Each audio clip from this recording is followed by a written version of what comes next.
I ended up eating up to 5 pounds of beef in a single day and eggs, up to 48 eggs in a day, 1 stick of butter a day at least, because I was hungry for it. When I was vegan, I constantly felt like there was this gray cloud over my life, and I was just constantly very unhappy, stressed, and anxious over nothing really at all. But what happened after 6 years was I lost my period. I wrecked my skin, I felt horrible, I had brain fog. I got into Juilliard when I was vegan, but that was not because of my vegan diet. That was sheer willpower. I white-knuckled my way through those years to get into that school. And when I got in, I burned out.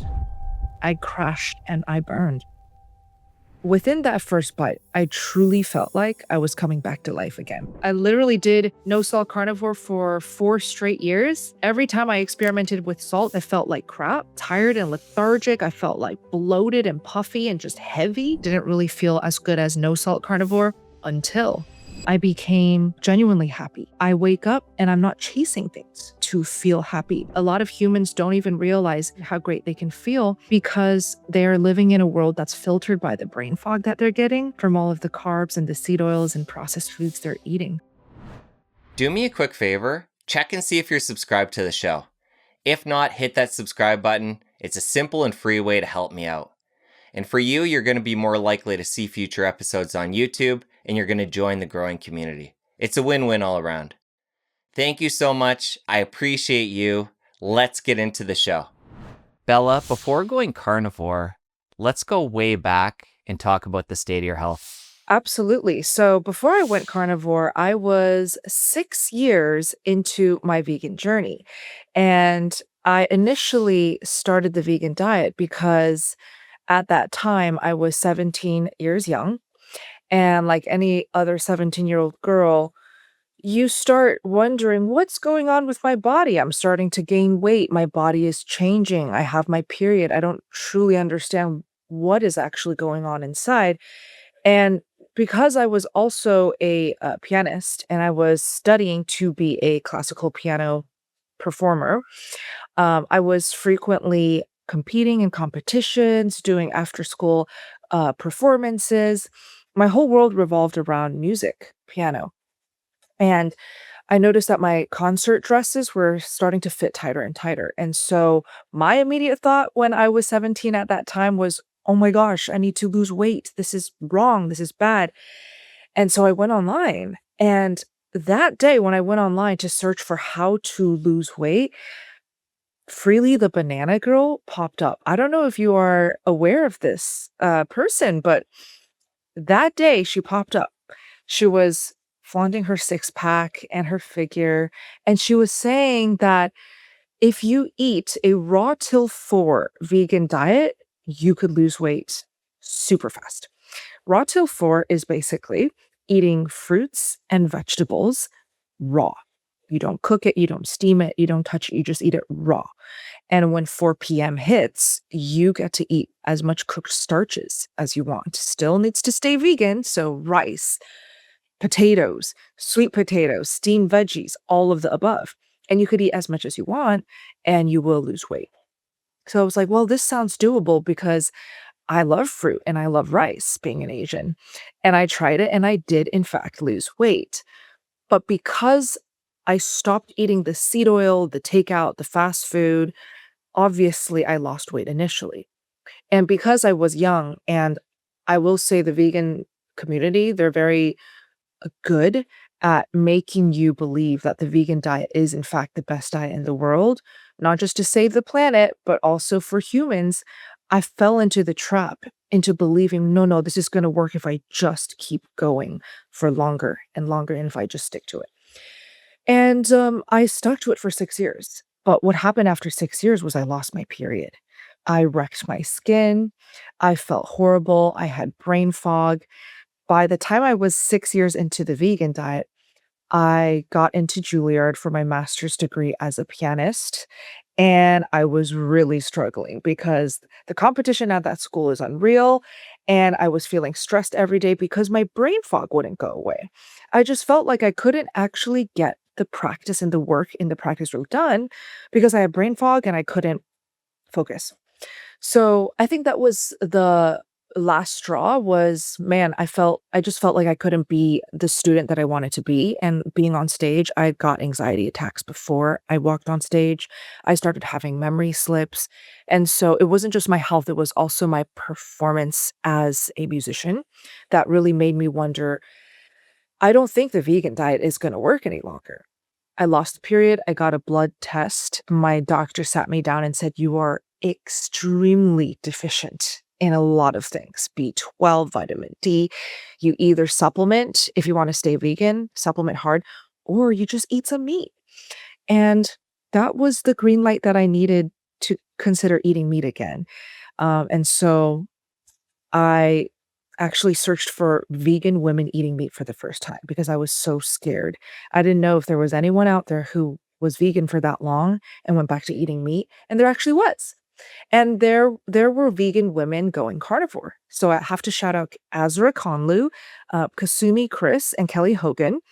Those 3 women inspired me to eat meat again. Now, Kelly Hogan to this day is still very much carnivore. She's like a 16-year carnivore. And so I went carnivore and I haven't looked back since. All right, let's talk about that first bite. What did you eat? And then the feeling that came over you. Absolutely. So my first bite was scrambled eggs cooked in Kerrygold butter. And I decided to go with eggs because I was afraid of handling raw meat and bloody meat, because of all of the brainwashing that I went through from the 6 years of being vegan. They truly make you believe that you are a terrible human and you are causing unnecessary suffering if you eat meat.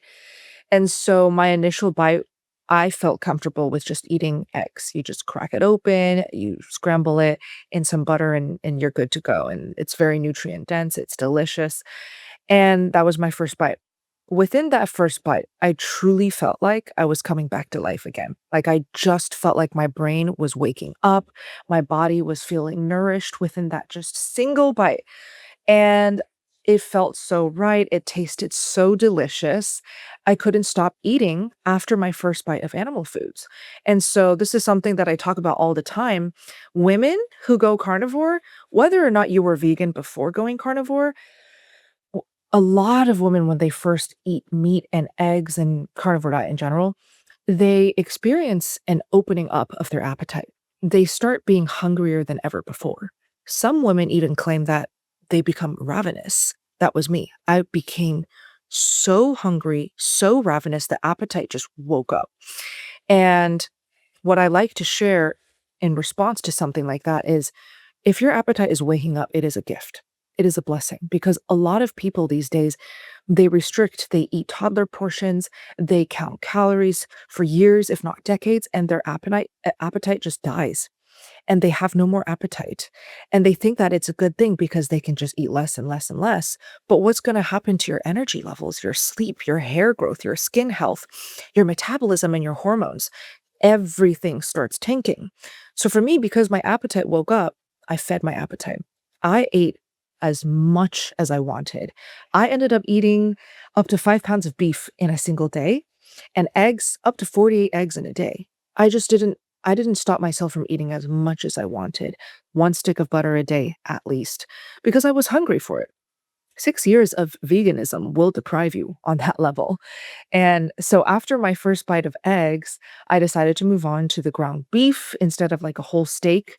Ground beef, saute it nice and quick, nice and easy. And that also tasted delicious. That also made me feel incredible. So I went from scrambled eggs and butter to ground beef to fatty steaks like ribeye and New York strips. And that comprised my entire diet for about a full year. Eggs, butter, ground beef, steaks. Okay, so you mentioned this ravenous appetite in the beginning, and you listened to that and allowed your, you know, appetite to dictate how much you ate. How long did that last? The appetite where it felt like it was just larger than ever and I could eat 5 pounds of meat a day, it truly lasted about a year and a half. It slowly started to decline and settle after 6 months of me just eating as much as I wanted, not being afraid of weight gain. And I like to talk about this a lot in my content because I know that it helps a lot of women feel like they can give themselves permission to just eat because we put all this pressure on ourselves as women to be thin, to be fit, to look a certain way, to fit into certain clothes. But if you never truly heal your metabolism and your hormones, and you're constantly down regulating your hormones and metabolism because you're starving all the time, your body won't fully be able to function. And that's why women get brain fog. That's why women can't sleep in the middle of the night. That's why women lose their periods like I did. That's also why women have dull skin and hair loss, right? So I think I really like to shine light, at least in my content, that look, I tried the calorie restriction, I tried even the vegan diet. It didn't work. In fact, it made everything worse. And so if you damaged your body in that way, in any way like that, high stress jobs as well, you got to first go through a period of time where you just nourish. You think about nothing but nourishing. Nourish, rest, nourish, rest. Yes, you might gain a couple pounds, but who cares? It's all worth it after you heal.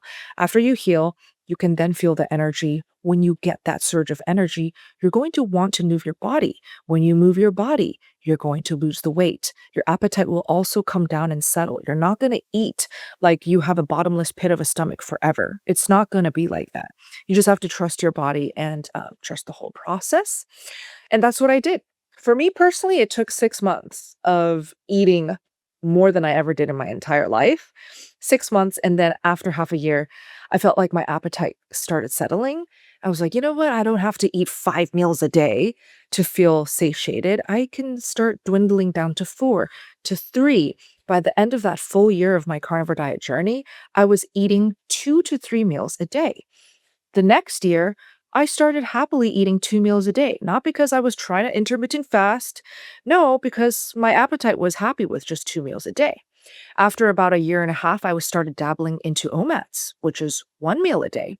And so I went through this natural progression of listening to my body, being able to explore the benefits and the exciting things of intermittent fasting. And I did a whole phase of OMADs for about a whole year straight. And then I realized, okay, wow, I am getting so much energy and I'm moving my body so much that I'm losing more weight than I want to. Never would I ever believe back then when I was struggling with my weight that I would reach a point where I would lose too much weight and that weight loss is no longer a goal. And this is a wonderful side benefit of just eating. Dr. Berry likes to use this phrase, a proper human diet. Not everyone has to be strict carnivore, by the way. I know that strict carnivore is not a sustainable and reasonable way of eating for a lot of people who have kids to raise, who travel all the time, who just don't love eating only meat. You don't have to be strict carnivore, but you do have to be eating meat if you want to live an optimal life.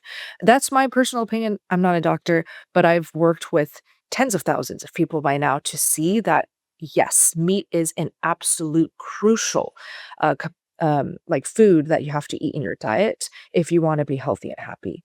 But yeah, so that was the progression of my appetite. During this initial ravenous phase, it sounded like you were gaining weight. Talk about what that looked like, and then when exactly did it start to go the other way?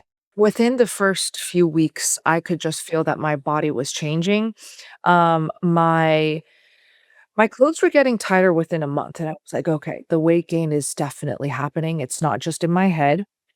I promised myself, though, and I'm glad I did this. I promised myself that I would not focus on the number on the scale because, unlike when I first went vegan, the purpose of focusing on my diet was now different because I wasn't doing this for vain reasons anymore. I didn't have the privilege of that. I was doing this because I damaged my health. I was desperate to just feel better again. And so because I was focusing on health instead of looking good or fitting into dresses, I was like, I'm not going to do anything that's going to trigger me and make me want to stop the carnivore diet. I'm going to make sure I am surrounding myself in an environment that is healthy this time. And so I put away the scale, did not step on the scale at all, and I just focused on how I felt. I also picked up journaling my symptoms and my progress. So every single day I will document how was my sleep last night? How are my stools? How am I feeling energy wise? What did I eat today? What am I experiencing overall? And that was my coach. Like, that was my North Star, was to just focus and write down what I was feeling. And the great thing was I only started feeling better and better and better on the carnivore diet. And that is what kept me going.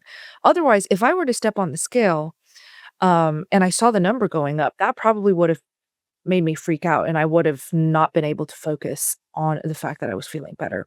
So that's a great thing that I did. I started gaining weight immediately upon going carnivore because I was eating so much food.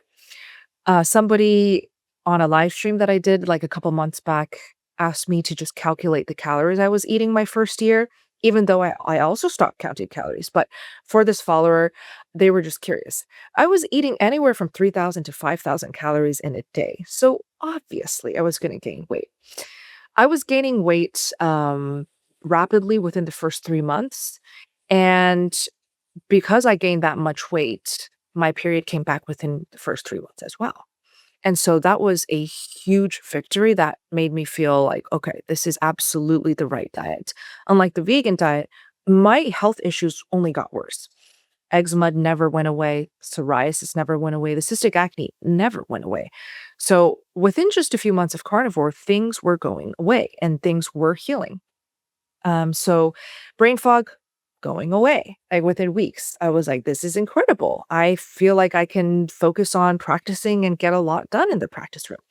Period came back within a couple months. The weight gain continued to happen until half a year in. And I think it correlated with when my appetite started to settle down and stop being like so ravenous. So 6 months in, when I felt like I could stop eating 5 meals a day and 5 pounds a day, was also when my weight gain stopped. I would say 1 year in is when all of the weight that I gained initially started to drop. And then maybe 2 years in is when I started to really see my body become lean. And after 2 years, I think I wanted to do a lot of experiments in my third year. So I did a lot of uh, trying raw organs, trying a beef only diet, pushing it further with ribeye only diet. I did a lot of different modalities, doing OMADs for a while. Fourth year is when I started to really feel like my body was wanting to move. It was wanting to work out, to do stuff. And I never felt this before because I always felt very weak and lethargic. So the fourth year is when I started to pick up weightlifting. And that's when I started experiencing a lot of weight loss. I was like, wow, I feel like I need to stop doing the OMAs. And I feel like I really need to introduce raw dairy because raw dairy helps me eat even more. And then fifth and sixth year is when I really started to just get into the groove of working out, finding the carnivore diet that really works for me now. And now I'm in my seventh year. So I'm still very much eating a lot of raw dairy. I would say that's something that's different about my carnivore diet with most of the other people. You do need to keep in mind that, like, the carnivore diet community is not entirely made up of people that are 30 and under. So I'm 29, and I I can say that because I'm younger and I started healing when I was 22. I am at a spot where I don't have to worry about my health anymore, and I'm not worrying about chronic diseases that take decades to reverse with a chronic carnivore diet. And so because of that, I can get away with eating a lot of raw dairy. Whereas most of the carnivore community, they're long haul healers, I like to call them. They have done damage on their bodies for decades. And so utilizing a carnivore diet will also take a very long time to reverse the damage that they did. And I see this in my community because these are the types of members that make up the community. But yeah, this is like my diet right now and the progression of my weight. When you say get away with raw dairy, I'm curious, when you include that, is it just for variety, or do you feel like it accentuates the diet nutrition wise as well? I think when I say get away with raw dairy, it means that I don't struggle with inflammation. I certainly don't struggle with weight gain or unwanted weight gain. I find that the raw dairy helps me build more muscle and it helps me stay at a healthy weight. I feel like I am at a weight where if I don't eat a lot while working out to build muscle, I'm just going to get thinner and thinner. And I don't want that. So the raw dairy, I specifically choose raw over pasteurized because of my skin. So I feel blessed now to know that my skin is almost the reasoning why I stay strict. Because a lot of people struggle with staying strict carnivore if they have no issues whatsoever. For example, my husband, he'll do a strict carnivore for 30 days and he'll be like, "What is the point of staying strict when I can have some fruit and some honey and maybe some, healthy treats, healthy ice cream?" If I literally have no chronic diseases or skin issues that require me to be strict. And so for me, my skin issues truly require me to be strict. If I eat out and I can taste that there are seed oils, the next day I will have a flare up on my chest. And so that is the reason why I stay strict 7 years in, and I have not reintroduced plants and fruits and all of the foods that a lot of um, people who have already healed reintroduce. I have no desire to reintroduce those things because I like my skin nice and clear. And so with the raw dairy, though, I can get away with not having flare ups because it's raw and it's unpasteurized. So something about raw dairy just does really well with my body. It doesn't give me bloat or indigestion as well. And I'm very happy with the way that I'm eating with my carnivore diet, coupled with the way that I'm doing my workouts right now. Before going carnivore, how did your body handle dairy? Before going carnivore, I had no knowledge about the difference between raw unpasteurized and grocery store pasteurized dairy. And so before carnivore, all I was consuming, oh, well, before carnivore, I was vegan. So really before vegan, I was consuming pasteurized dairy only. And so I actually was lactose intolerant before I was vegan. And a lot of Asians are lactose intolerant, by the way. So um, we're just known to not be able to have milk. Otherwise, we'll have like extreme bloat and problems and flare ups and almost allergic reactions. So I never thought I could enjoy dairy on the level that I'm enjoying it now. I thought I was allergic to it for life. But uh, there is a very big difference in how you react to dairy when it's raw versus pasteurized. And I have heard a lot of testimonials when I bring up I used to be lactose intolerant, and now that I'm only consuming raw dairy, I have zero issues. And a lot of people have come forward in DMs and comments saying that they experience the same. So, yeah, it's quite a different life being able to have dairy because I have cottage cheese with all of my carnivore meals. I have kefir as a beverage almost every single day as a dessert, and it's really nice to be able to lean on dairy because it does provide a lot of variety and flavor and textures. Okay, cottage cheese, kefir. What other forms of dairy do you like? Lots of cheese, just blocks and blocks of raw cheese, tons of raw butter. I feel like the butter is a non-negotiable in my carnivore diet because on top of eating a lot of dairy, I do have to stay higher fat carnivore. I'm not able to do just ribeyes and ground beef with no added fat. I do have to add extra fat. So I like raw butter as that extra fat. I do raw cream sometimes if I want a little treat. I do drink coffee. I am a carnivore that drinks coffee. However, I like my coffee black. I personally don't love the flavor of like cream plus coffee, so I never drink coffee with cream, just black. And what other dairy do I have? I use raw dairy in a lot of my recipes. And so that's one of my favorite things to do with my videos is provide really creative recipes, almost dishes and desserts that you miss from a standard American diet. And I love carnivorizing it. And I do tend to use a lot of raw dairy to bring up the nutrition and the quality and the taste as well. I find raw dairy tastes way better than pasteurized dairy as well. So there's a lot of bonuses to choosing raw dairy over pasteurized. You talked about for you personally how you like the high fat carnivore diet. Talk about how you figure out that ratio. Is it totally organic? Do you go by how you're feeling? And then what's the difference when you cut back on that fat where you notice you're not getting to that same level? The first symptom I get where I know I'm not eating enough fat is I get irritable. So I get a little bit more impatient.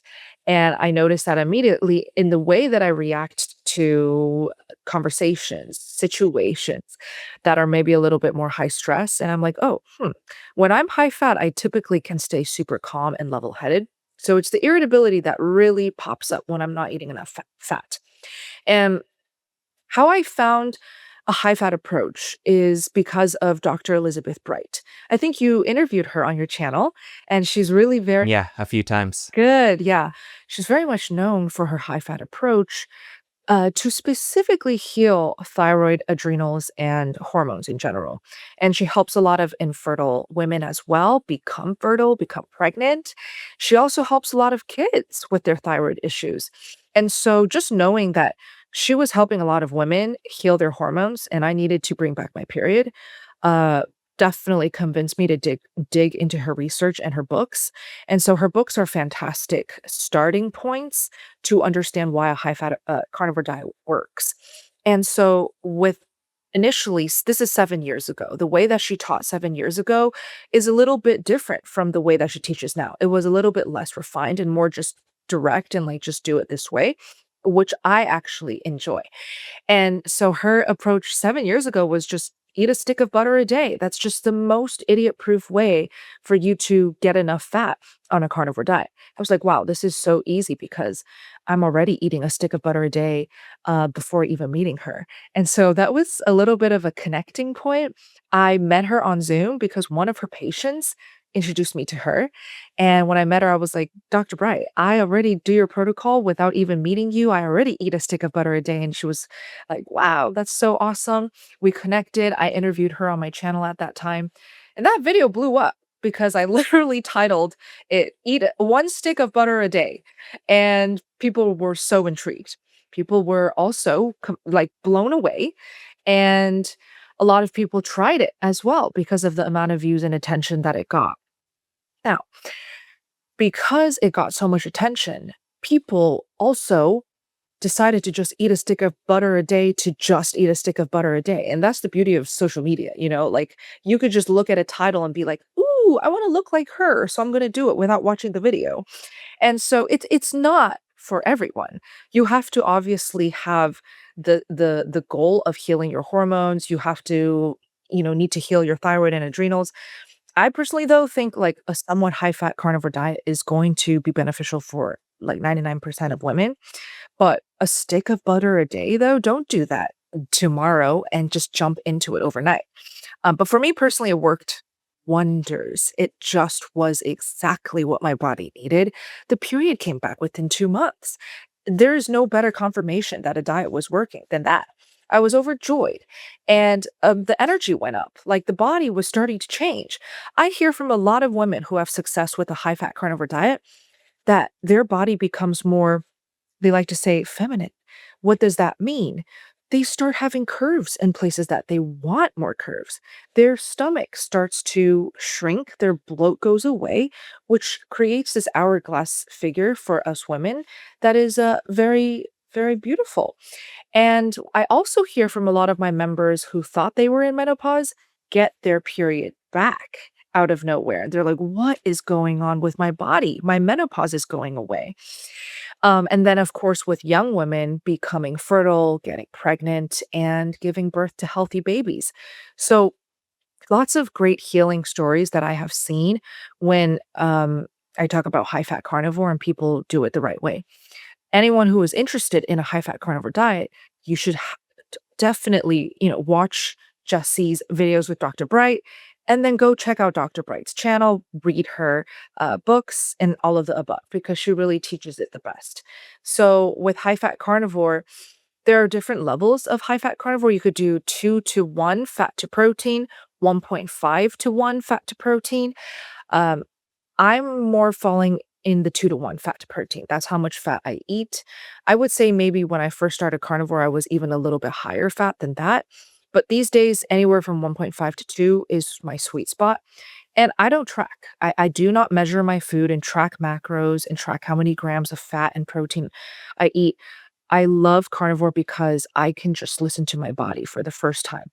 And I can actually trust the signals my body gives back to me from eating animal fat and animal protein exclusively. I do eat some animal carbs because of the dairy that I eat. So the kefir, there are carbs in kefir. There are carbs in cottage cheese. Minimal amounts though, where I'm still in ketosis and I'm still fat adapted. But I don't track. I just listen to my body now. Let's talk more to the ketosis piece. Is that important to you?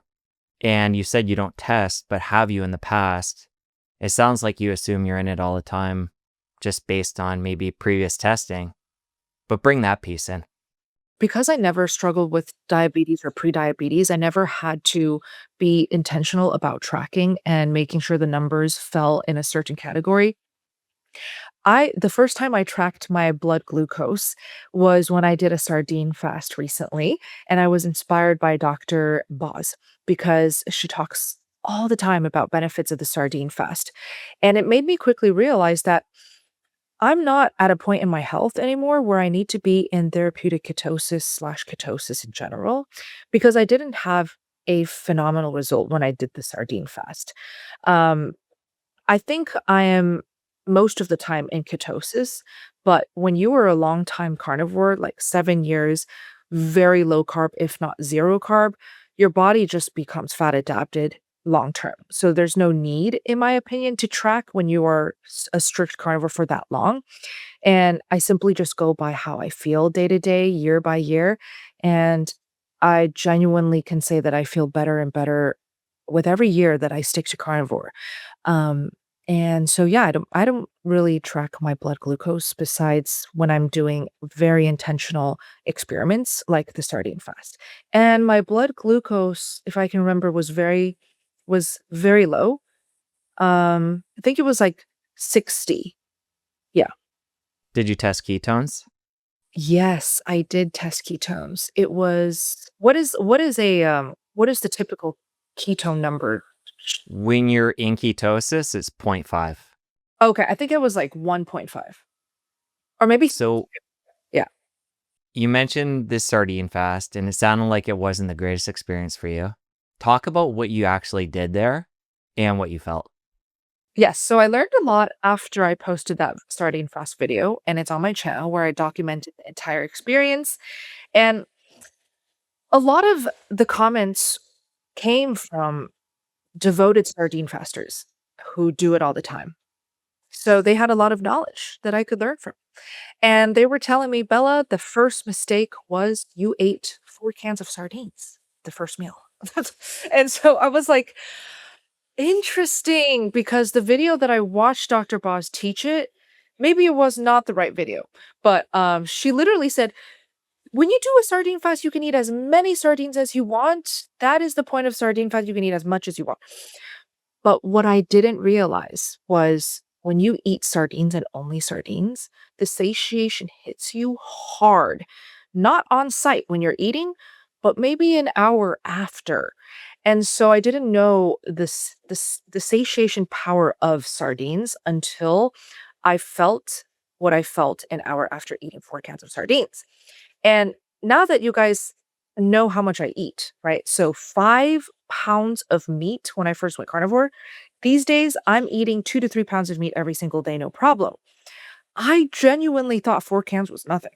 So that was my first mistake, was I should not have eaten 4 cans of sardines like that, thinking that it would be the perfect amount for me. It wasn't the perfect amount. It gave me a wave of nausea an hour after because I ate too many. For sure, I ate too many. And that nausea didn't leave for the rest of the 72-hour fast. So I started the sardine fast on the wrong foot, and I learned a lot after I posted the video, to the point where even Dr. Boz watched the video, and she invited me on a live stream where she gave me feedback, and I learned even more from her on that live stream. So the next time I do a sardine fast, I can't guarantee it will be anytime soon, but if I were to do another sardine fast, I would just start with 1 can of sardines, and then just go from there. But that's most certainly why I had not a great experience, was because I overeat that first meal. Yeah. I've done it a couple times myself, and for me, it's the taste. I've never liked sardines, so every bite is like choking it down. And I think I did 2 cans, 3 meals a day for 3 days. And for me, again, it was just not looking forward to that next meal, counting down how many more meals, taste-wise, but I got through it. Yeah. And so for you, that's different because I actually loved sardines. And so for me, I was like, this is going to be a piece of cake. I'm going to have the best time eating sardines. So why did you do the sardine fast? Just in Dr. Boz's work and her recommendation, and I've interviewed her a couple times, so I decided to give it a whirl. I like to experiment and see what happens, so yeah, I tried it out a couple times. And I did it full on sardines and water and ordered a case on Amazon before both times. And I don't cook them. I did it the most hardcore way I could. And I will do it again, but I'm looking for tips, whether it even just be putting some lemon or cooking them or whatever I can do to make them more palatable. Yes, yes. I did it just out of curiosity and I did not want to lose any more weight. So I was so curious to feel that intense mental clarity, which I personally didn't feel because, again, I started it off pretty wrong. Yeah.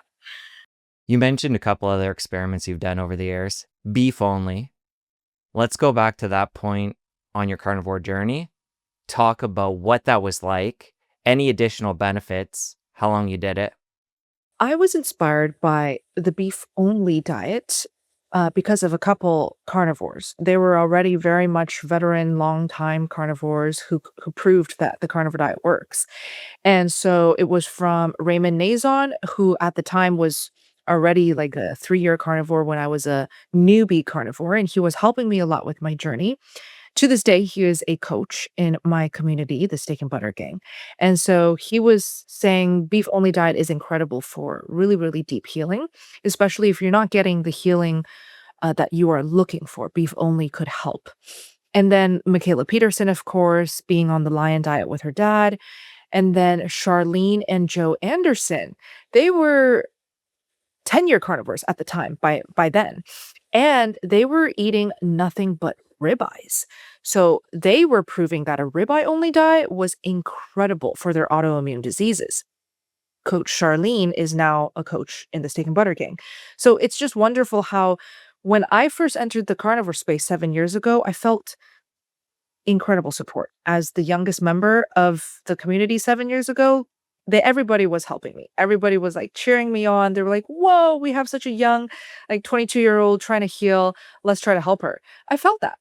And so they were guiding me and they were saying, "Do this experiment. Now do that experiment. Now start a YouTube channel and document it because we wanna watch." So I did it all. And with beef only, I started off doing all cuts of beef. I didn't do it like Charlene Anderson, where only ribeye. I did ground beef. I did my favorite beef cut. It's an Asian cut, flank short ribs. Koreans love doing Korean barbecue ribs with flank short ribs. It's the thin, long piece, not the American thick chunk. And I did that a lot on my beef only experiment. I did obviously ribeyes and New York strips. I also did a lot of like stews, chuck roast. So any beef, I took advantage so that I wouldn't get beef aversion and so that I wouldn't get tired of it. And wow, I really loved the results. I lost even more weight, so it's definitely a very effective way to trim down really quickly. And at the time, I felt intense mental clarity, which is exactly what I was chasing as a music student. Loved that. Oh, my skin, I remember, was glowing more than ever, and people could even see it in the videos, and they were like, "Whoa, that's so cool." And so lots of great benefits with no downside besides the fact that you kind of lose the variety because you're just eating only beef. You can cook beef only so many ways. I started playing with eating it cold, warm, room temperature, hot. Like that was what was giving me variety. But I really enjoyed that beef only experiment. Now, because I don't have debilitating diseases and chronic issues like Michaela Peterson, for example, I didn't have to do it for that long. I was able to just exit and go back to eating eggs, seafood, raw dairy again, with still very great health results. Yeah. It sounded like during that period you may have tested raw beef. Did you? And is that something part of the diet these days? Yes. So, okay. So the raw carnivore experiment was inspired at the time by Emily Penton. So Emily Penton has an incredible carnivore story. Makila Peterson featured her story a couple times. She was a raw carnivore for a good couple of years where she only ate raw beef to heal. I can't remember what she was healing. I think it was shoot, MS. Yes, she was healing MS. And she was leaning on raw carnivore and she was getting a lot of great healing and results. And because I was so inspired by how she was so strict with raw carnivore, I decided to do 1 day of raw carnivore. And I noticed that all I needed was 1 pound of ribeye raw and I was full. So that was the biggest takeaway from my raw carnivore day was when you are eating meat raw, you don't sear it, nothing, no flash sear even, it's just a raw chunk of meat. You can eat a very small amount and be incredibly satiated. You do not need to eat a lot at all. So in a way, if you do raw carnivore, you could lose even more weight. Now, right now, there is a big um, wave of raw carnivore diet eaters. And interestingly enough, they are very young. They're like 20s teenagers doing raw carnivore. And I know this because when I post on social media, the algorithm will recommend these accounts to me. And you see these people, have you heard of the looks maxing, face maxing, the whatever maxing? This is a trend right now. Yeah. Yeah, with the younger crowd. And they are leaning on a raw carnivore diet. And a friend of mine, she's a big voice in this movement, is Duru. Duru is her account. I don't know her exact handle, but if you just search DURU raw carnivore, she's going to pop up. And you look at her transformation, and it is very inspiring.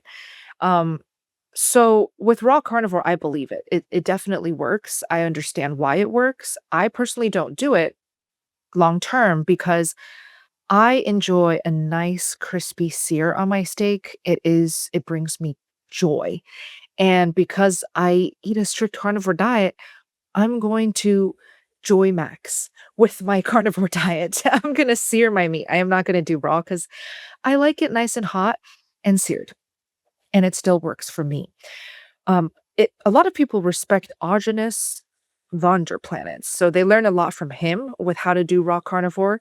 He's not strict carnivore because he recommends carrots and honey and other things, so that's no longer carnivore, but there is definitely a lot of truth in eating raw meat. But you do need to be careful in the quality of raw meat that you choose so you don't get sick. You also touched on raw organs. Talk about that face. The raw organs was inspired by the fact that I really wanted my skin to heal. So, one of my main issues that I wanted to resolve, besides the loss of my period, was also my cystic acne. And so I would have pus-filled pimples all over my face. I frequently show my before and after photos because it's really that dramatic. I healed my cystic acne with diet. And a lot of people at the time, they were saying, "Oh, raw liver, eating it raw will give you extra healing benefits and it will speed up your skin healing." So of course, I needed to know, I needed to try it. I didn't love the taste of it. I think that was the main reason why I couldn't do it for long. It was disgusting eating raw liver. I didn't enjoy it. Even the grass-fed, grass-finished, high quality, fresh, never frozen liver, it was nasty to me, to the point where I had to cut it into little pieces, freeze it, and swallow it with coffee to bear the idea of eating raw liver. Now, with I would say I think I did it 30 days straight. I did experience really nice skin, but it wasn't worth suffering to keep doing. And I was also very much inspired by Kelly Hogan's approach. She was all about, look, carnivore diet doesn't have to be suffering. You could literally just eat McDonald's patties because that's all you can afford and you could still be healthier than ever. And so I was like, yeah, that's the approach that I like. I like it super idiot proof. I'm very lazy in the kitchen when I cook for myself. And I just don't want to worry about yet another supplement or a frozen raw thing that I had to swallow just to be healthy because I saw that I could be healthy just eating carnivore foods, cooked carnivore foods. So I just resorted back to my preferred carnivore diet and it worked out. It absolutely worked out. Now, though, there is one liver food that I happily eat because it tastes so good. It's specifically It's called Braunschweiger, and it's a type of liver pate specifically from US Wellness Meats. They're a farm on the East Coast. They're a wonderful family and they love what they do. They've been around for a very long time, longer than carnivore diet has been around. And they just provide the healthiest quality meats and prepared meats as well, sausages. They have meatballs. They're all sugar free, so they really get what carnivore dieters need. And I found a Braunschweiger product from them, sugar-free, junk-free, no fillers, no seed oils. Tastes incredible. It literally tastes like a meat butter. It's so good. You don't taste the organs. So if you're someone who really wants to eat organs for the healing benefits and the nutrition, I highly recommend the Braunschweiger from US Wellness. Any other notable experiments over the years, whether or not they worked out or not? Okay, let's see. Beside the most recent one is the sardine fast for sure.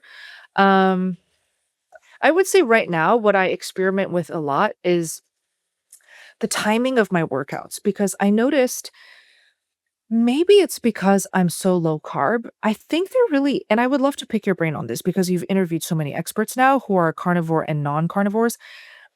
I think there is a lot of truth to eating carbs for the explosivity when it comes to athleticism. Because when I work out a little bit too hard, I find that I need to eat a lot of raw dairy, a lot of kefir and cottage cheese to even feel like I could recover for my next workout. And so I'm stuck in a place where because my skin requires me to be strict carnivore, I don't want to play around with adding in carbs and adding in raw honey just to support my workouts and my lifting. And so I don't know what to do. Like I want to work out more. I love working out. I love the way that I feel, but it's the recovery where I'm like, shoot, I don't feel like I can work out as hard the very next day. I need to rest. I feel a little bit more tired. So what do you know about working out specifically like athleticism and what diet supports heavy lifting? Yeah, not a phase of life I'm in right now. For me, it's long walks, body weight exercises, kettlebells, pull ups, very basic. I have a couple young kids, so I'm in a phase of life right now where I'm keeping all that pretty basic, just keeping my body moving. What I've noticed is that maybe I'm trying to achieve and do more than I can handle. And that's something that I usually face, being an A-type person who used to study at a high level institution. I just want to do everything all at once, including I want to build a ton of muscle. I want to keep pumping out content. And sometimes my body is trying to tell me, hey, just take a rest day, like take it easy. And so I find it very difficult to do that because I'm someone who wants to do stuff all the time.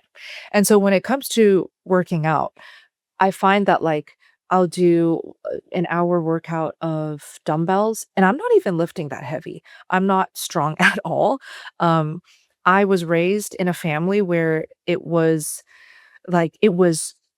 not recommended to weight lift because in Chinese culture, and if you go to China, you see this with the ladies and the women walking around in China, everybody is seriously underweight, in my opinion, like so skinny. Nobody looks like they are going to the gym, especially the females. And then I noticed recently, because I go back to China to visit my parents once a year, I noticed that there are more and more overweight Chinese people, which is something that I never saw. And that's definitely from the introduction of American fast food chains in China. So that's also an interesting observation. But most of the population in China, the women are extremely underweight. And so this is something that I'm trying to fight because I grew up thinking that you have to be a stick, you have to be tiny, and I just want to build muscle now. And so when I work out, I feel like I have to eat a lot more. And my appetite right now is not as ravenous as it was when I first went carnivore. And I find that the more raw dairy that I eat, the better that I feel and the more energy I have to support my next workout. And I wonder because I look at my husband, who's like 3 times more athletic than me. He plays tennis every single day. He loves the sport and he's going to the gym lifting heavy and he eats carbs and he's able to keep up with this activity level. And absolutely, I'm just very curious, like more than ever, like what is it about carbs specifically where it might help or hurt somebody's activity levels? And so I'll just keep learning, and I I don't know if I'll self-experiment because I just don't wanna flare up my skin. And so maybe I'll just wait until I'm pregnant because I always say when I'm pregnant and I have cravings and I might have a meat aversion, like Kelly Hogan had a meat aversion, so she ate pickles. If I have a meat aversion, I'll see what I crave and I'll go from there and I'll see how I do. Yeah. I want to come back to early in your journey. You mentioned the weight gain. That would be something I'm sure a lot of people new to this wouldn't expect. They hear a lot about the weight loss when you go keto carnivore. Basically, what I want to do, other things, somebody who's hearing what we're talking about today decides to embrace a carnivore diet for the first time. What are some other things that you noticed and with your community you notice when people adopt this diet to give people that are new to it a heads up? I always see with members who are new to carnivore diet and they were smart enough to join a community so that they can ask for troubleshooting and they're not doing it alone. The first symptoms that pop up, muscle cramping. Some members report, "Oh my gosh, I don't think I can keep going carnivore because the muscle cramps are so painful." The what do you call I think it's called Charlie horse or something. Charlie horse, yeah. It's just so painful. It even wakes them up in the middle of the night, and we're like, "Oh my goodness, we get it. It can get that intense." And that is typically tied to an electrolyte imbalance. So the coaches in there will typically say, "Well, how much salt are you eating? And are you taking any electrolytes? If not, here's some recommendations. And if it's always in the calves, here's a recommendation for a magnesium spray so you could spot treat that area." So muscle cramps are a very common initial symptom.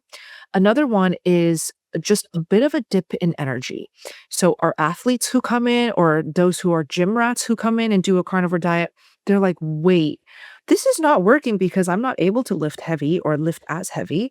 I don't have that intense endurance in the gym anymore." And we're like, "Okay, that's totally normal. It's just part of the adaptation period."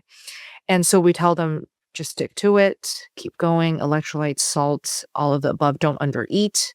That's a big one. And so that's why Coach Raymond, who is the head coach in SBG, he created a protocol called the priming protocol. And this is a big thing within the carnivore space because undereating is too common. We see it too much.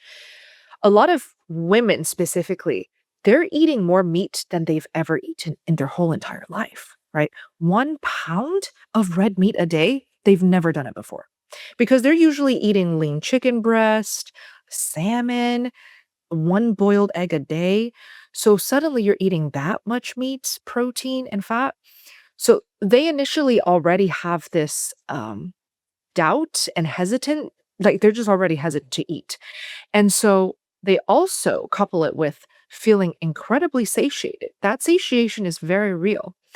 But when you undereat for a while, for 7 days, for 14 days, where you're just eating half a pound of ground beef and 2 eggs a day, 2 strips of bacon, that is very much undereating. And then you wonder why you're losing hair all of a sudden and your energy is dipping, your sleep is kind of shifting, you're not sleeping well. It always goes back to they're definitely undereating. And so Raymond's priming protocol is really great because he teaches you to be on top of eating enough from day one of carnivore. He gives you an eating plan where you follow it to the T. He tells you exactly when to eat, how many meals to eat. And he has you start off eating 3 meals a day. So it's literally 3 meals a day. And if you want snacks on top of it, you can eat the snacks for 2 weeks straight, 14 days of 3 meals a day. And by the end of 2 weeks, he expects your sugar cravings to completely go away to the point where you don't even think about chocolate and brownies and cookies anymore because you are that satiated. You have absolutely eaten like it's your job because you followed his plan. After 2 weeks, he then walks you into 2 meals a day because by then he expects your appetite to be like, "Oh my God, I am so sick of meat. I'm so sick of 3 meals a day. I'm ready to just start fasting." And so he takes you there, 2 meals a day, OMAD. He even takes you further into alternate day fasting, 48-hour fasting, if you want to go that far. So it's a 90-day long plan, which is part of what you learn within the community. And a lot of people have incredible success. So a lot of people, for the first time, no longer experience food noise. They really feel like food does not control their life and they could just live their life food noise free. A lot of people truly kill their sugar cravings and therefore are able to lose weight and stick to carnivore because of it. We see a lot the sugar voice. That's another thing. The sugar voice does get intense when you cut out the carbs and the sugar and all of that. And sometimes it convinces you that you absolutely need carbs. And so we're there to help you understand that that's just the sugar voice, that's just the withdrawals. Um, another one is oh, another one is, like, changes in your period. So some women will experience irregular periods, and they're like, "Oh, no, what is going on? My hormones are tanking." No, this is also part of the adaptation, spotting irregular periods. Sometimes the period is not coming for a whole month, and then it comes back. There is definitely an adaptation phase for, period health as well and hormones in general. Another one is, let's say, sleep. We see a lot of sleep changing and fluctuating a lot. And with sleep issues, some people will say, actually, I'm not able to fall asleep at all after going carnivore, and sleep is the worst it's ever been.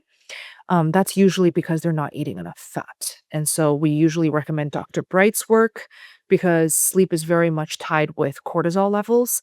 And so if you're not eating enough fat, you might have a lot of high cortisol throughout the day and a lot of spikes in your cortisol over the night, which results in you waking up in the middle of the night. So we recommend Dr. Bright's trick, bedside butter. So you keep butter at your bedside. If you wake up, eat the butter, it will literally physically calm you down and you're going to be able to go back to sleep. So we have a lot of, little tactics and tricks up our sleeve for every single symptom because we've seen it all. Like the coaches in there are very dedicated. They have been there since day one of SBG, which is 6 years now, and they have worked with so many different walks of life and backgrounds and histories of disease and eating. And so they're very knowledgeable. Okay, so it's obvious somebody wanting to up the fat, butter, we keep bringing that up. What other animal fats, if somebody has an aversion to butter or they want diversity, could they use in its place? Great question. So butter sometimes can cause sensitivities in the more lactose intolerant and dairy sensitive people. And so we recommend tallow. Tallow is absolutely the best substitute for butter. Now, if you insist that you just love the creaminess of butter and you still want that flavor, the palatability of butter, then you can actually first experiment with ghee. And ghee is spelled Ghee. It is clarified butter, no more milk solids, no more lactose in that product. And that typically helps a lot of people who love butter still be able to enjoy that flavor without flare ups. But if ghee still flares you up, then you do need to opt for tallow, which is beef fat. If you want to be super intense, and I learned this from Rebecca Heischman, she's still very much a big voice in this space, and she healed so many things with this specific food. Suet, Suet. This is tallow in raw form. So you have not cooked it down, you haven't rendered it, it's raw. So you literally cut off the beef fat from the raw meat and you eat that fat raw. Okay, that's very intense and extra for a lot of people, and they get weirded out. But Rebecca Heischman proved that you could heal so much and so fast with just eating suet raw like candy. And she says that it's because it's very high in stearic acid. To this day, she still recommends eating suet for those who are extremely sensitive and flare up with everything. Suet could be that food for you, and it's just pure fat. Another one is lard. So lard is seems to be less inflammatory than butter for some carnivores, and you could cook bacon, let all of that fat seep out of your bacon, and pour it into a glass jar, and that could be your lard container of fat. Another one is duck fat. Duck fat is great, but a little bit more difficult to find. And another one is just the fat that you eat from your fatty ground beef, fatty steaks, fatty short ribs. There's a lot of fat in meats that we typically eat for our meals. So Play around. Carnivores typically will have a very specific diet that works for them. And so there absolutely is no one way, like Bella's way is going to work for most people. Absolutely not. You do have to be patient. You should definitely journal and see what works for you. Okay, so high fat's definitely been a big part of your success. It sounded like for women, the high fat is likely a good option for them to at least experiment with. But what about men? And then I want to really take some time and compare and contrast any differences there between men and women. Yes. I can only share what I've observed with the members in our community who are men and how it's been different from the women members. And one thing is for certain, a lot of us women in the community are very jealous about this, but men typically lose weight a lot faster and more immediately than women who go carnivore. And so a lot of men will just go carnivore, eat beef, bacon, eggs, and butter, like BBBE, the way Dr. Barry teaches, and they will lose tens of pounds within the first few months. Some lose 100 pounds, some who are very overweight, with no problem. We also notice with men that they can get away with more intense fasting with no repercussions to their hormones, no repercussions to their energy or sleep. And so men are the ones that typically work very well with Coach Raymond's level 3. Coach Raymond's level 3 is the third month of the program when you join, and he does alternate day fasting, 48 fasting. I think he even throws in a 72-hour fasting. The men love it.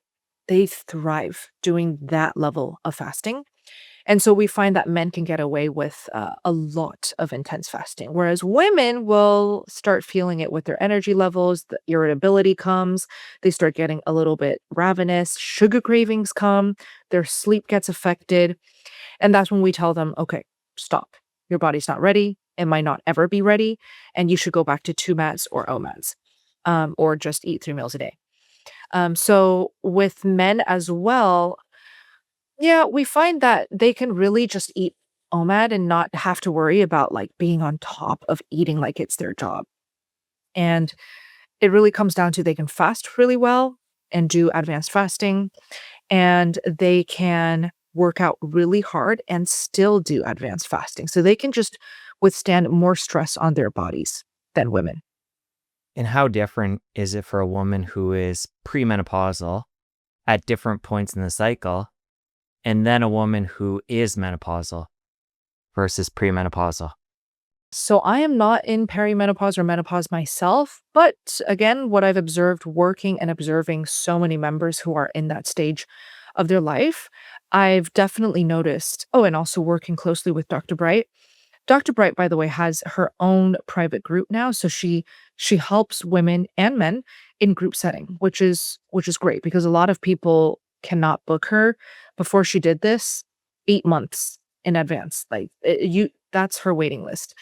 So, from what I've observed, you do need to prioritize high fat carnivore. You just have to. Whether or not you enjoy it, whether or not it's delicious and enjoyable for you, you just have to make sure that your perimenopause and menopause is smooth and enjoyable.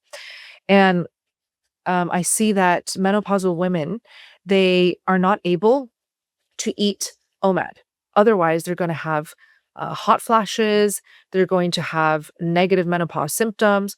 So we find that menopausal women, it's great to do gentle priming. So gentle priming is different from the standard priming because you get to do more of like a grazing throughout the day where you don't have to eat big, heavy, dense meals every single time you sit down to eat. So gentle priming does really well with our menopausal women and our gastric bypass members who've had the gastric sleeve done, that type of surgery, Roux-en-Y as well. They're not able to eat large amounts of food. In fact, it gives them nausea and heartburn and acid reflux.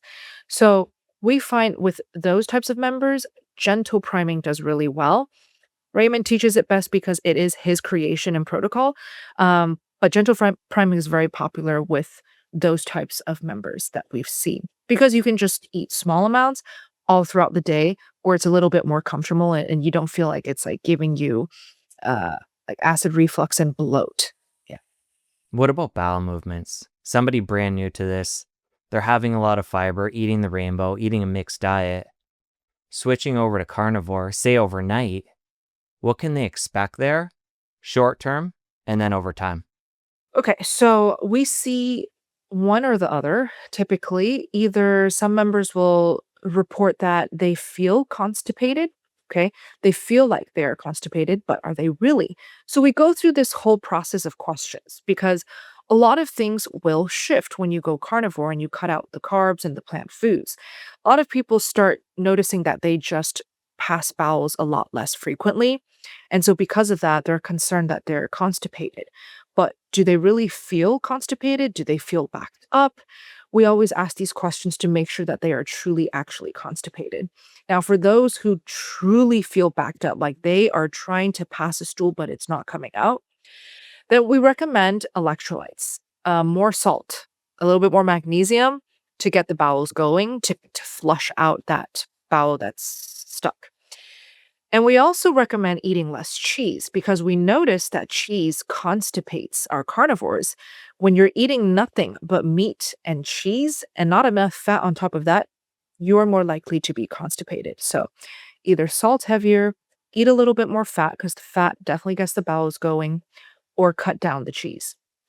With the other end of the spectrum, which is loose stools, diarrhea, explosive diarrhea, these are all normal as well when adapting on carnivore. This is where I fell. I had a lot of bouts of explosive diarrhea where I had to literally run out of class and go to the bathroom. This is very normal, actually a little bit more expected than the other end, constipation, because you are no longer eating fiber. Fiber typically helps create the bowel that's like really solid. And so when you're going carnivore and you're like me, you're suddenly just, you can't stop eating and you are eating one stick of butter a day because you're starving for a stick of butter a day, you will have loose stools because your body has no idea what to do with the fat just yet. It takes an adaptation period, like 30 to 90 days, I would say, to fully learn how to digest and absorb the fat. And so we have a lot of members, just like myself, who experience loose stools. If that's the case, you just simply have to cut down the fat that you're eating because the body is just not ready to eat that much fat. And Dr. Chafee says this really well. How do you know you're eating too much fat? When you are having loose stools. And so cut down the fat, taper up slowly, be intentional about it, observe your symptoms. We Some of the coaches though, like with very intense diarrhea members, they recommend ox bile because ox bile is a carnivore supplement that can help speed up your body to learn how to digest the fat and absorb it properly. So that is an option. I never took any supplements. I never wanted to. I didn't want to like complicate my carnivore journey. But I do see the coaches in there recommend ox bile for more severe cases of diarrhea. Yeah, I was going to ask about ox bile, HCl, enzymes, any adjuncts that can help during that period. Yes, yes. Ox bile would be it. And for diarrhea, besides ox bile, it's just simply cutting down the fat and eating a little bit leaner so you don't have to suffer. Although like the early carnivore community, which I was a part of, and Raymond teaching me a lot, he just said if you give it enough time and you just white knuckle through the diarrhea, it will go away with time eventually, and it did for me. So if you're willing to just deal with it, it will go away. So yeah. What about other supplements? Early on, anything you're currently using 7 years in? Yes, 7 years in, I'm not taking any supplements, but I have experimented with vitamin D supplements because you hear it all the time. Living in Seattle for a couple years with my husband, it was definitely an issue. My vitamin D was low. So I did experiment with vitamin D supplements, vitamin D, K2, and it was just another thing that I had to take every single day. And just being the lazy carnivore that I am, I realized that I'm getting plenty of vitamin D in my food since I eat a lot of wild caught salmon. I eat tons of eggs, like 12 eggs a day is my average. I eat seafood. And so, oh, and now I'm living in Las Vegas. So there's sunshine every single day here. So I stopped with the vitamin D supplementation. And another supplement that I did experiment with out of pure curiosity was colostrum. And with colostrum, you just hear these rave reviews of how when people take colostrum, they never get sick. Well, the thing with colostrum and carnivore is I'm already I already never get sick on a carnivore diet. So taking colostrum was just like a 1% boost in how I felt, where I felt like again, it was just something that I had to take every single day that I was too lazy to do. So it just fizzled out. But with colostrum, I did notice that my muscle recovery was in fact faster and better. What I didn't love was that it was something I had to take every day, and I didn't like that. So I just like simply eating a carnivore diet and thriving in every aspect of my life without having to take supplements, do anything intentional. I genuinely enjoy living my best life without having to do things that require extra time just for the sake of trying to be healthy and trying to be more fit or trying to be thin. I already get all of those benefits from a carnivore diet. And that to me is my preferred way of living. What's been your journey with electrolytes? Early days and now? I started carnivore no salt. So again, this was something that I learned from the OG carnivore tribe 7 years ago. Many carnivores from the Zeroing In on Health Facebook group, who I think are the original carnivores, they just called it the zero carb diet.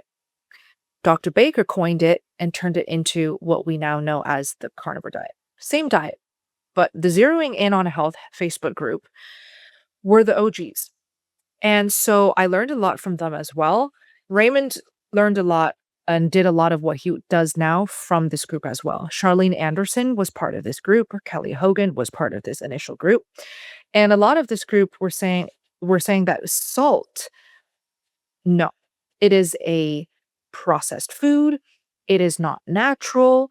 It is it's just unnecessary and it actually will hinder your healing. So I was very much trying to heal. So I was like, interesting. I'm not going to do salt then.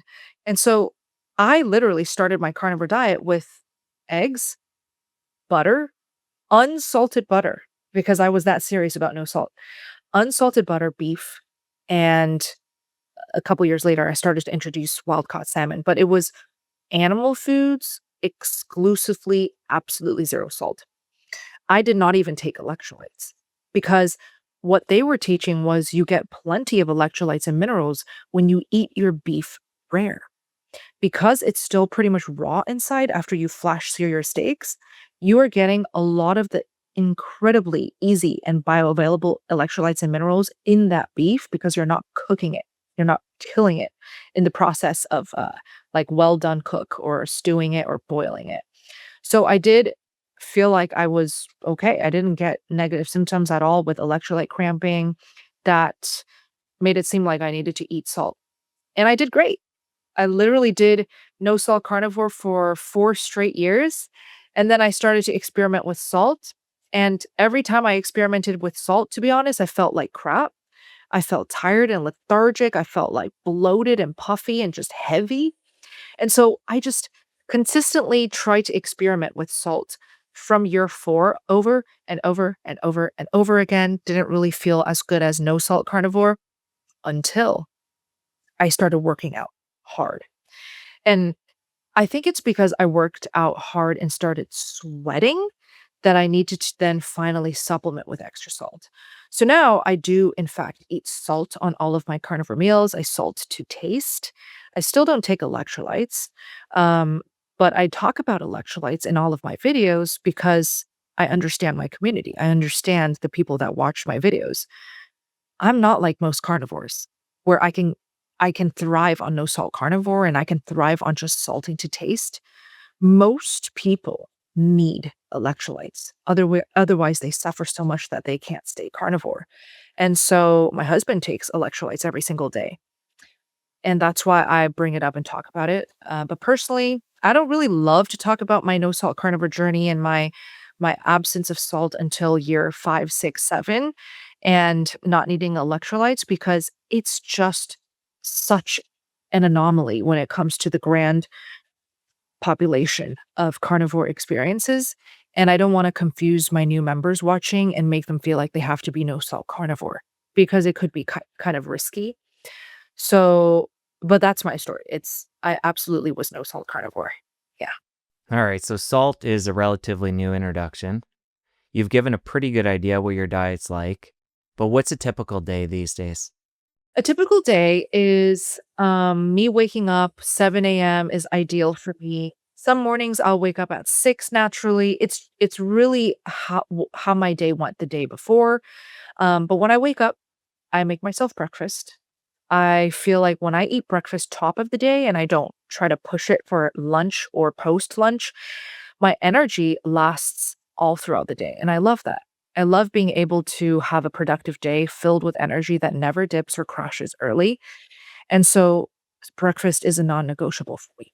My breakfast will usually be scrambled eggs in butter with a side of ground beef, just because I can throw it all in my pan, saute it together, and eat within 10 minutes. I love that.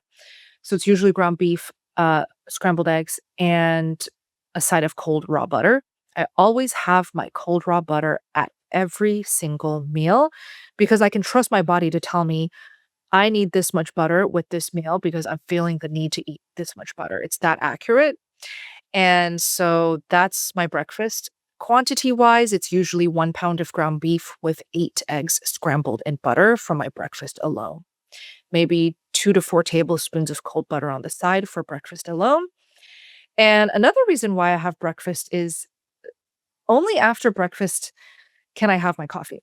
And so I have my black coffee and I just sip it throughout the day, but only after breakfast. And I do this because I notice again, it helps my energy last throughout the day. I personally don't drink coffee for the energy boost. I have an energy boost the moment I wake up.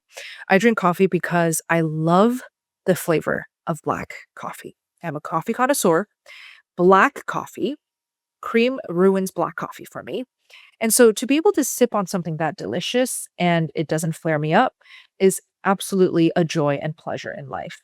So I only allow coffee after breakfast because then I don't crash at 2 p.m. And so I go about my day. I'm productive. I do meetings. I make content. I edit all of the usual. And then I will have an early dinner. So I'm eating 2 meals a day these days. I usually have my workout around 1 to 2 p.m. So a couple hours after my workout, I'm starting to feel hungry. So I either have my dinner 4 p.m. or 5 p.m., latest at 6 p.m. I do not like to eat past 6 p.m. because I find that I just don't digest as well and I don't feel as energized the next morning and refreshed. So dinner will be a steak. I usually crave like a fat, juicy steak that's flash seared. If it's not New York strip, it's usually a ribeye. If I'm feeling extra fancy and I have time to cook, I'll do my flank short ribs in the air fryer. And I'll have another pound. Sometimes I'll have 2 pounds of steaks if I'm extra hungry from the workout. And I flash sear it on my pan or I air fry it, and usually with a side of raw dairy. So by then, I'm going to want to have some carbs from my raw dairy. So I'll have raw cottage cheese, if not a whole jar from Miller's BioFire, half of it, three-fourths of it with more raw cold butter. And for dessert, I will have my glass of raw kefir. So I really do treat my beverages as my treat, like my little dessert. Coffee after breakfast and raw kefir after dinner. And I feel like I'm really having everything that I want in my diet. I never feel deprived. I never look over at my friends when I'm with them and they're eating chocolate cake, and I never feel like I'm deprived, and I don't get to have that. I don't want it. I genuinely don't want it. I can smell my favorite croissants and not want it anymore. And that's a really cool benefit from being carnivore this long. You just don't register these foods as food anymore. It is not enticing in any way, not even fruit. That's one popular question I get in my comment section is, you really just don't want to bite into a crisp, fresh apple on a hot summer day? And I'm like, no, because I get a fresh, cold, chilled glass of raw kefir. Gives me the same pleasure these days. Um, so yeah, I'm done eating by then, 6 p.m. the latest. And then I go about my day, have my nighttime routine, go on a walk with my dog. and I unwind and I go to bed by 10 p.m. latest. And then it starts over, and that's just I'm just a creature of habit. I love my routine, and it's working great. Mhm. Diet wise, say throughout a week or a month, how much diversity is there? The most diversity that I will have is when I introduce seafood. I like to have raw oysters, raw sashimi, wild caught salmon, wild caught tuna, yellowtail. These are great as sashimi. And this is another way to enjoy my carnivore diet on hot summer days where I feel like I'm getting something refreshing. And I would say that's pretty good variety. In any month, I introduce wild caught seafood. And other days I might like have lamb. Like lamb is a very rare food in my diet just because it's just hard to find lamb that doesn't taste gamey to my palate. I don't love the aftertaste of gamey lamb and to the point where I just don't eat lamb. But Billy Doe Meats is one farm that does not have gaminess because apparently they do not age their lamb. They just send it to you fresh. And so I'll have maybe some lamb chops if I want some variety. Those taste incredible in the air fryer. Um, if I'm celebrating something like my little brother's birthday, I will bake my carnivore cake. I might make him some carnivore pancakes. This is all 100% carnivore, by the way. There's absolutely zero junk. And I might have a couple bites, but it doesn't do much for me when I have carnivore cake and carnivore buns and carnivore pancakes because I still am hungry for a juicy steak. So I just don't really need that much variety these days besides different cuts of meat or introducing seafood. 7 years in, has there ever been a cheat meal? So the cheat meal is carnivore cake. Like I've never, ever, not a single time have I had actual sugar or carbs or a piece of fruit even. Like I just find that I think I may be just worried that my skin issues will come back. And maybe it's just all in my head because my gut is completely healed and I'm actually able to have fruit and vegetables again. But on top of that, not only am I worried about my skin issues coming back, I just don't find it appealing when I see it. So I'm not going to force myself to eat these foods if I don't want it at all. So yeah, the only treat meal is when I have my carnivore cake and carnivore buns, which do have carbs in them, by the way. So it is upping the carbs, and I'm like, oh, okay, so this is a bit of a treat, and that's it. Yeah. So, when you came into carnivore, you talked about how your health was a mess. You've talked about the transformation you've made. What's been unexpected? Something you didn't even realize was going on, but it's improved since going carnivore. One thing that's really, really unexpected is I genuinely do not have body odor. It's gone. I can sweat and work out hard with my weightlifting, and I will stick my nose in my armpit and smell the sweat. There's no smell. There is zero odor. So I have stopped using deodorant. I do not use any deodorant. I do not use perfume. I actually don't even use body wash. And I'm not saying this just to disgust or like shock your audience. It's just what my body like has done for me. I don't need to use body wash. So when I shower, by the way, I just do hot water and I use my hands to clean the areas that I need to clean, and it's done. Now, with my hair, I still use shampoo because I do love the feeling of nice, squeaky, clean, dry hair.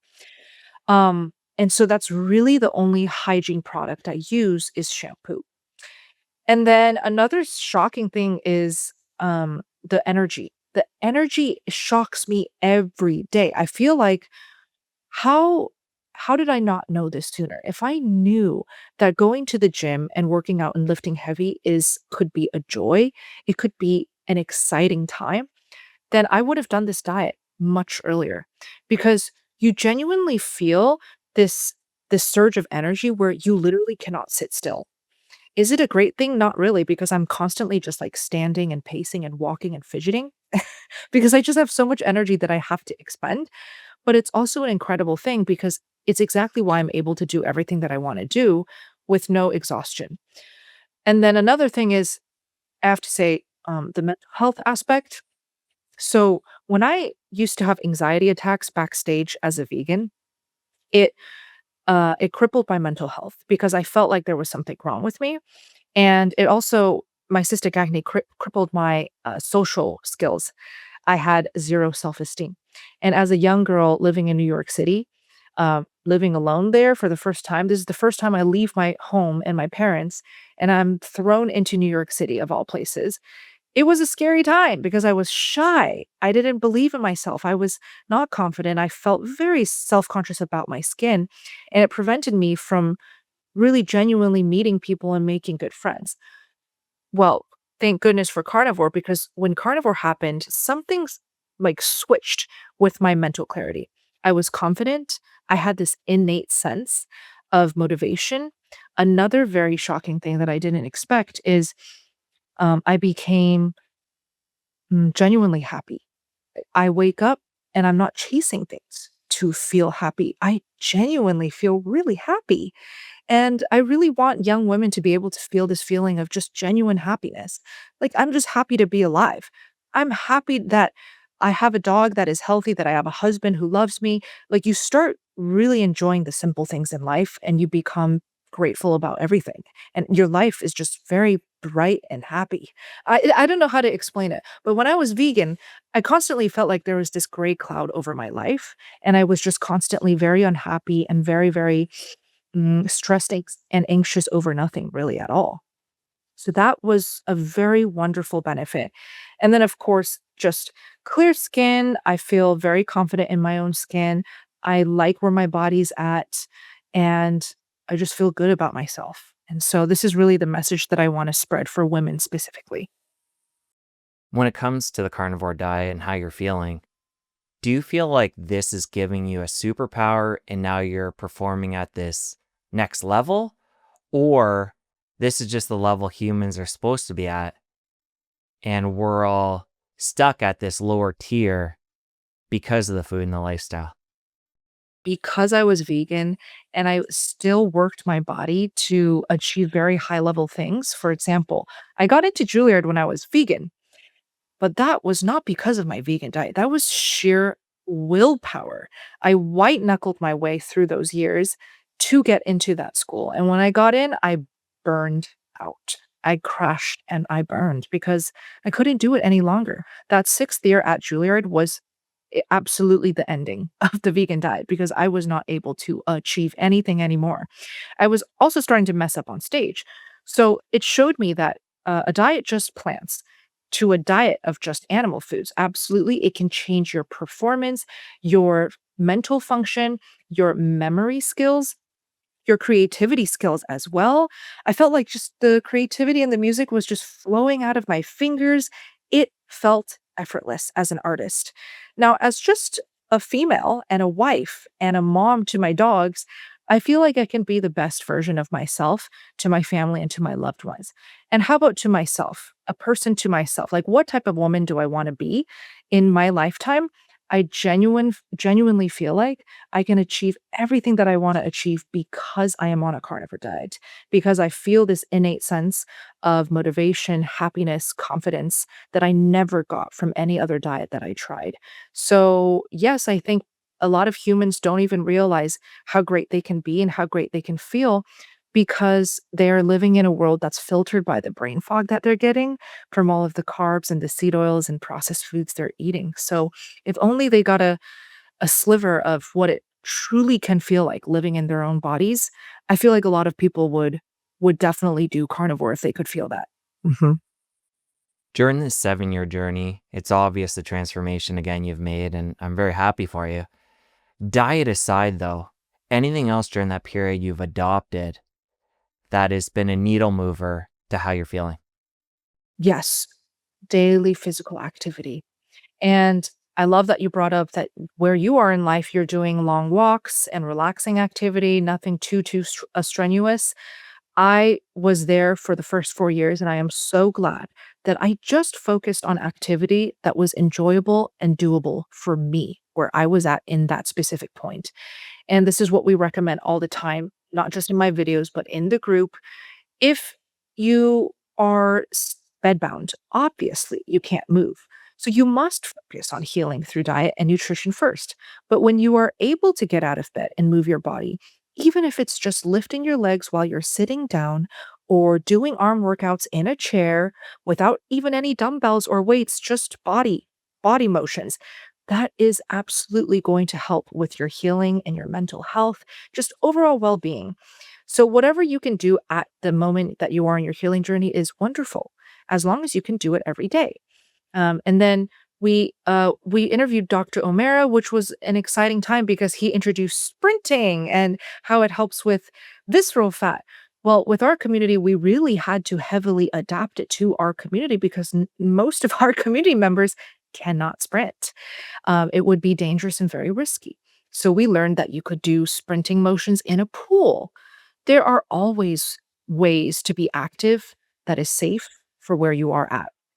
And so I feel very excited that I've healed completely. I genuinely feel like I healed 110%.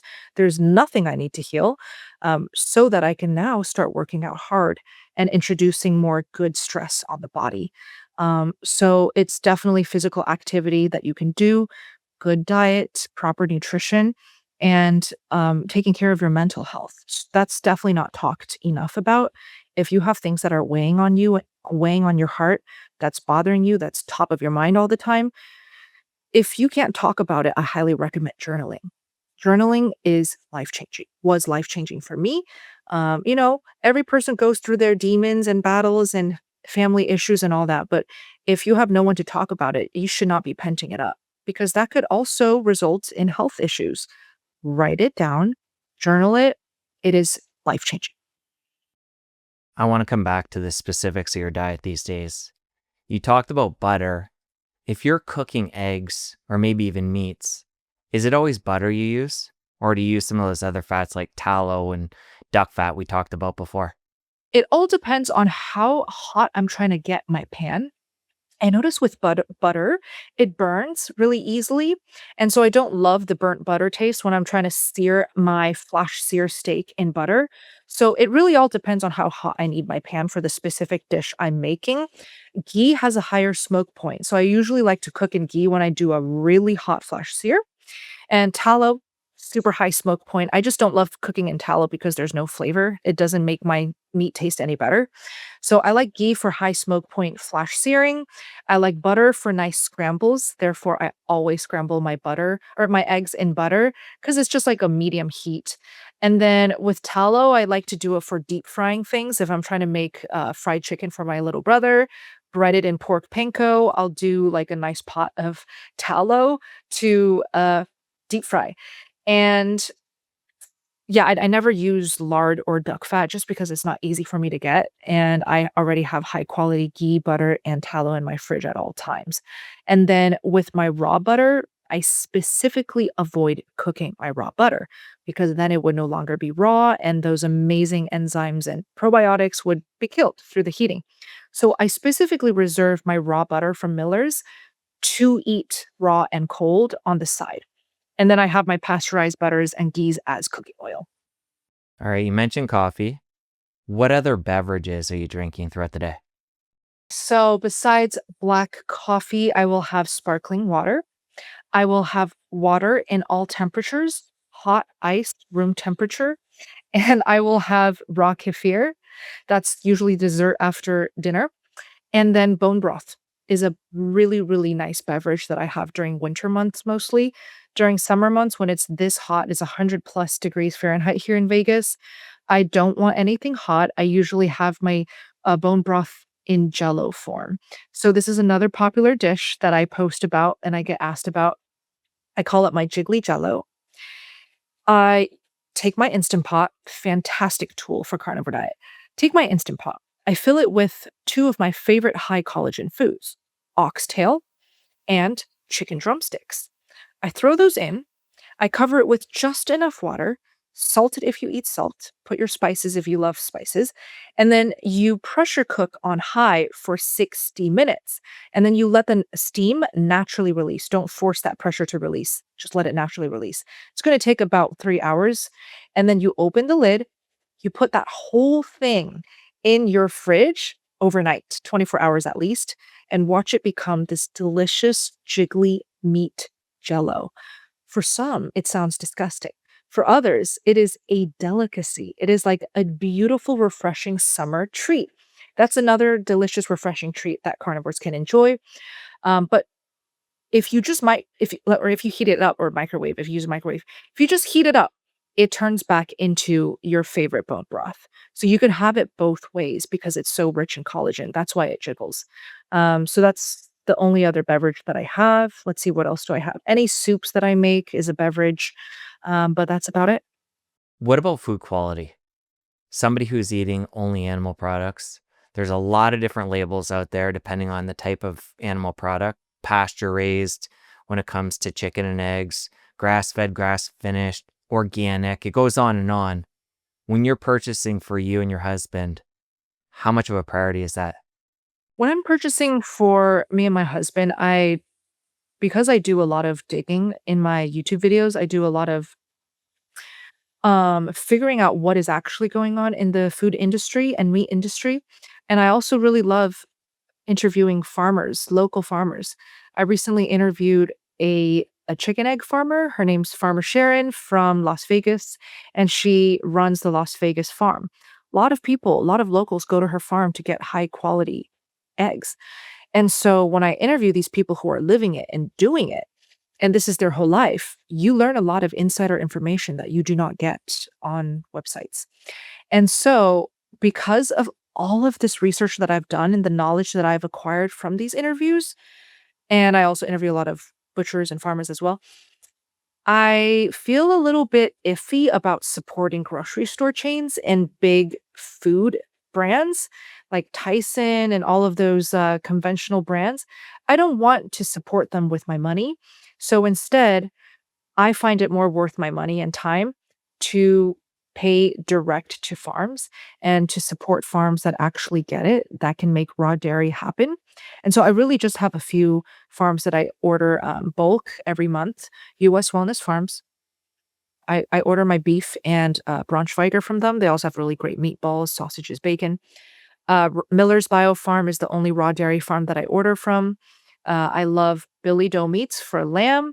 I love McCafferty Ranch for delicious beef. I have a lot of beef farms that I order from just to have a lot of variety and to support American ranches. And I also make it a point to talk about them in my videos. And so a lot of the carnivore community also supports the farms that I support. And I find that it's the best way that I can give back to the American ranchers and farmers is to give them some spotlight in my videos as well. I know you're not a big fan, actually a fan at all of supplements, but Dr. Bright's come up in the conversation. She's a huge fan of iodine. Is that something you've ever tested throughout your journey and experimented with?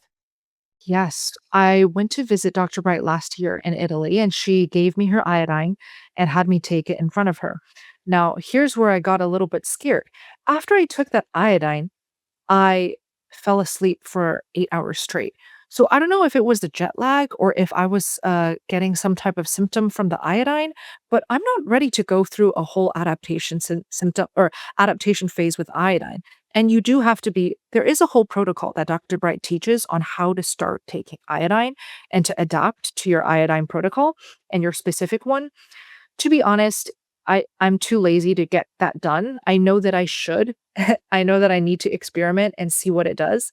But my reasoning is because I feel so good right now, I'm going to push it back a little bit. Maybe when I'm starting to get pregnant, I will start taking it.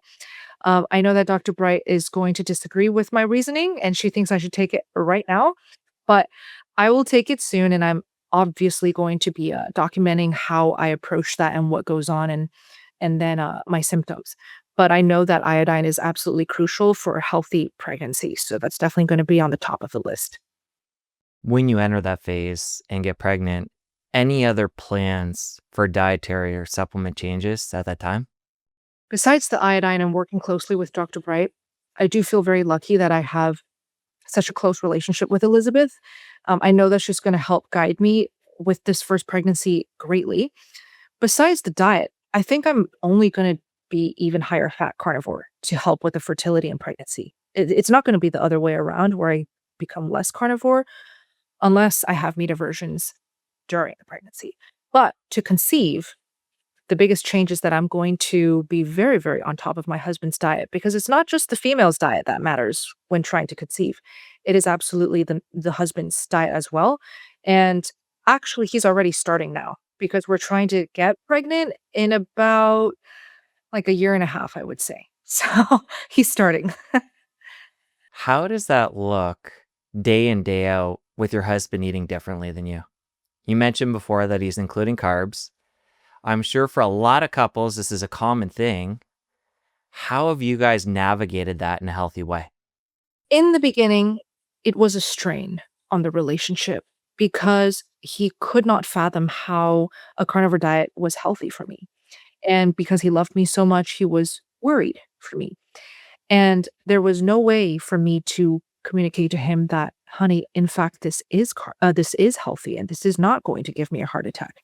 So in the beginning, what I noticed really worked was for him to be exposed to carnivores in the space that were men.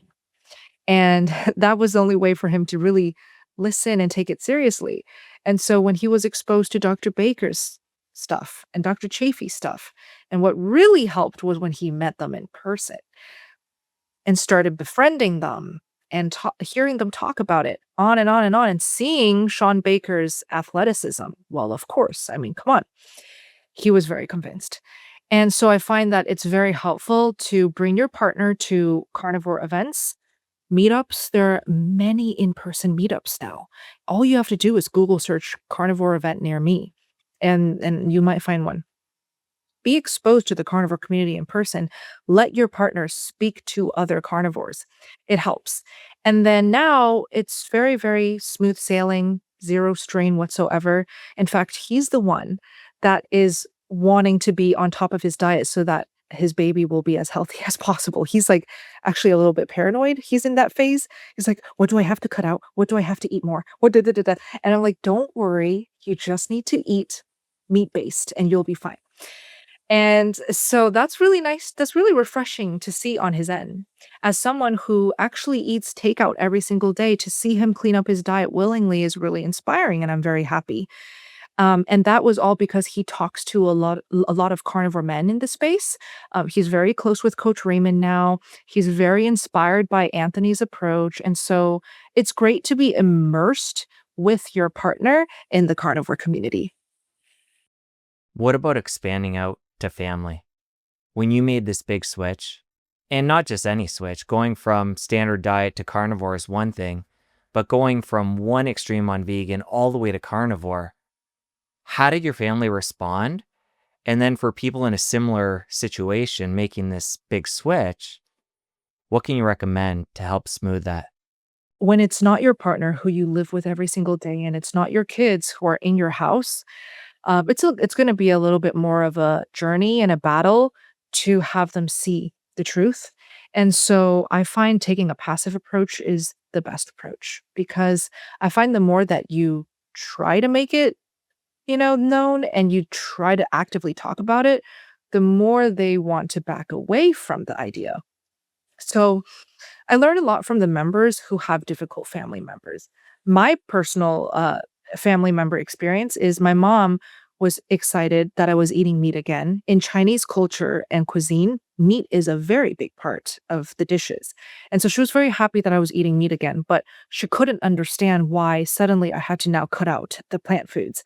So she's still confused to this day, but she doesn't say anything because she sees the result. She sees that her daughter has no more cystic acne and that she's happy. She's found her husband and she's living her best life. So she doesn't say anything.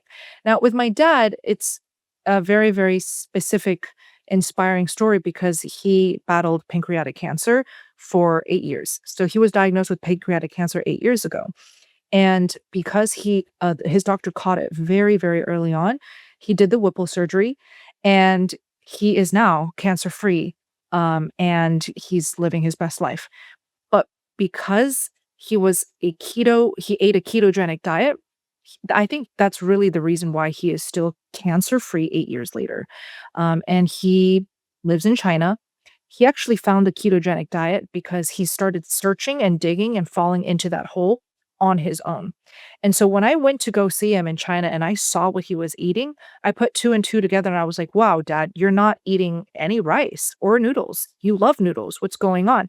He was like, oh, yeah, I just eat low carb now because apparently this is going to help with staying cancer free. I was overjoyed, just so happy. And he is also my biggest fan. And he thinks that making content is the best career ever, and he's supported me since day one. So my dad, biggest cheerleader. My sisters, I have two sisters. They don't do this. They would never. They love their sugar. They love their desserts. They're blessed because they don't have health issues that require them to have to be carnivore. And so maybe they can get away with it for now. But if, like, knock on wood, they don't ever get sick. But if they do start feeling bad and they get sick and they get diabetes or whatever, I know that I can help them when they need to be helped. And then with my brother-in-law, he loves drinking, he loves alcohol, never gonna do carnivore. My little brother, though, learns a lot from me. He's 18, and he definitely is eating more and more meat because he sees my content. So, different family members will be influenced at different levels, but I just do my thing, and I know that when they need it, they're going to come to me. Somebody who doesn't have the all or nothing personality to go extreme like you did, how do you feel about starting low carb, then going keto, then going carnivore versus jumping right in? Is it more just a personality thing? It's a personality thing with me specifically because I could not see myself doing the in the middle transition. I couldn't be bothered. And that's just my personality type. But I recommend for every person trying to go carnivore to do the transition because then you can really avoid all of the adaptation suffering. You could help your body slowly adapt so that you don't have intense leg cramps, so that you don't have oxalate dumping, for example, so that you don't have extremely low energy. I do think a slow transition is smarter. I just was not willing to go through that because I'm very impatient and I was ready to just deep dive in. Literally went vegan to carnivore overnight. Wouldn't have done it any other way, knowing myself though. I've never heard of anybody doing it that way. I wonder if you're one of a few that have gone that extreme. I might be one of one. Yeah. What about eating out? Do you guys eat out a lot? And if you do, or even periodically, what are some strategies to maintain this diet in that new atmosphere? Yes. So my go-to restaurants to go to if I have to eat out. I don't prefer to eat out, but if I have to for friends, work, or celebrations, I usually go with Chinese hot pot restaurants. They're usually very easy to stay carnivore because I personally request for water. They usually have you choose from the menu a couple soups. Typically, these Chinese restaurants will have MSG in the soups, so just beware. But if you just request for plain boiled water, it's just plain boiled water. And so I'll do that, and then I'll order all of the meats on the menu, and it's actually a carnivore treat. It's amazing. And I do Brazilian steakhouses, all you can eat, seared picanha, carnivore heaven. And then I do Korean barbecue. Just make sure you do not get the pre-glazed, pre-marinated meats because those are filled with seed oils, unfortunately, and sugar. So just do the plain meat and barbecue it on the grill. And then American steakhouses are not a favorite just because it's so expensive and it doesn't even taste as good as me searing it at home. So I kind of avoid those. And Japanese restaurants are great because you could have sashimi. Sashimi is just raw fish. Just choose a high quality one because it is raw fish. And fast food restaurants, you can go to In and Out and get burger patties alone. You can go to McDonald's and get burger patties alone. Five Guys, burger patties a la carte. And Buffalo Wild Wings is a carnivore favorite because it's chicken wings fried in beef tallow. So those are my go-tos. I know for you, at least part of the catalyst for making this dietary switch was going to your conventional doctor, getting lab work done, realizing you were deficient. What I'm curious, have you had follow-up lab work done since going carnivore? And have you filled those voids? And where are your markers these days? I haven't really been proactive about that at all. And I feel like in the next year or so, I have to because I will be preparing for my pregnancy. So it's been a thing that is not important to me. But when it's time to get pregnant, it will be important to me. So no, I haven't really done any labs recently to follow up. I think when I do it, I'm also going to want to do a CAC scan to just prove to everyone that my arteries are in fact not clogged. So it will be done in the near future. You mentioned your recent move to Vegas. Congrats.